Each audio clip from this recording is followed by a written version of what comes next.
Hi friends, ಎಲ್ಲರಿಗೂ ನಮಸ್ಕಾರ. ನಾನು ಇವತ್ತೊಂದು ಅದ್ಭುತವಾದ ಒಂದು ಸ್ಥಳ ತೋರಿಸ್ತೀನಿ. ಯಾರು ವಿಡಿಯೋ ಸ್ಕಿಪ್ ಮಾಡಬೇಡಿ, ಕೊನೆವರೆಗೂ ನೋಡಿ. ಈಗ ನೋಡಿ, ಇಷ್ಟೊಂದು ಬಿಸಿಲೈತೆ. ಈ ಬೇಸಿಗೆಯಲ್ಲೂ ಸಹ ಇಲ್ಲಿ ನೀರು ಇದ್ದೇ ಇರುತ್ತೆ.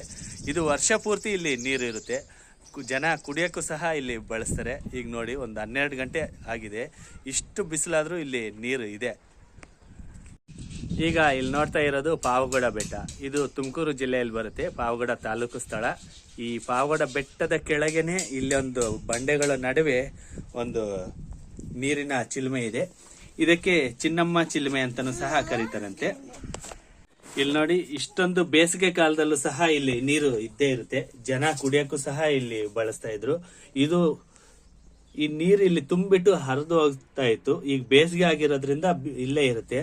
ಅಂದ್ರೆ ಇಲ್ಲಿ ನೀರು ತಗೊಂಡಷ್ಟು ಅದು ಬಸಿತಾ ಇರುತ್ತೆ. ಇದಕ್ಕೆ ಸಾಸಿವೆ ಚಿನ್ನಮ್ಮ ಚಿಲುಮೆ ಅಂತಾನೂ ಸಹ ಕರೀತಾರೆ.